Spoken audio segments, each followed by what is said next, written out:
চুরি যখন নেশা, এবার পুলিশের জালে এমএ পাস চোর। আর জানিয়ে চাঞ্চল্য জেলা জুড়ে। ঘটনাক্রমে জানা গিয়েছে গত এক মাস আগে মেদিনীপুর শহরের বিধাননগর এলাকায় একটি বাড়িতে চুরির ঘটনা ঘটে। সেই ঘটনায় অভিযোগ জমা পড়ে পুলিশে। আর সেই ঘটনার অভিযোগে খতিয়ে দেখতে দৌড়ে আসে কোতোয়ালি থানার পুলিশ। যদিও সেই ঘটনার তদন্তে নেমে বাঁকুড়া থেকে সৌমাল্য চৌধুরী নামে এই যুবককে গ্রেপ্তার করে মেদিনীপুর কোতোয়ালি থানার পুলিশ। তাকে জেরা করলে পুলিশের জেরায় সে স্বীকার করে এই চুরির ঘটনা। এরপর তার কাছ থেকে উদ্ধার হয় চুরি যাওয়া সোনার গহনা সহ বেশ কিছু জিনিসপত্র। সূত্র অনুযায়ী জানা গিয়েছে এই পর্যন্ত প্রায় 2 শতাধিক চুরির সঙ্গে যুক্ত এই বছর 35-এর সৌমাল্য। তবে তার শিক্ষাগত যোগ্যতা দেখে হতবাক পুলিশ, কারণ সৌমাল্য মাস্টার ডিগ্রি কমপ্লিট করেছে।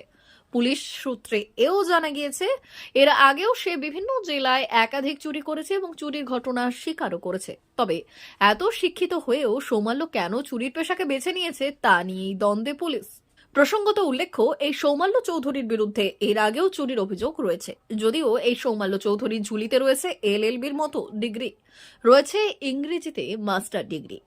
সূত্র অনুযায়ী সৌমাল্য চৌধুরী আসানসোলের বাসিন্দা। এই সৌমাল্য চৌধুরীর পিতা একজন সরকারি অবসরপ্রাপ্ত কর্মী। তবে চুরি করা তার নেশা। এই সৌমাল্যর মা একজন পেশায় শিক্ষিকা।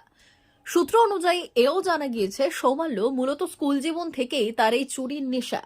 কখনো বন্ধুদের বই, কলম বা আত্মীয়দের বাড়ি থেকে পছন্দের কোনো জিনিস চুরি করেই শুরুটা হয়েছিল। পরবর্তীকালে চুরির নেশা চেপে বসে সৌমাল্য চৌধুরীকে। হ্যাঁ, এলএলবি করেছো? কতগুলো চুরি করেছো এখন পর্যন্ত? আর আগে? D news, Medinipur.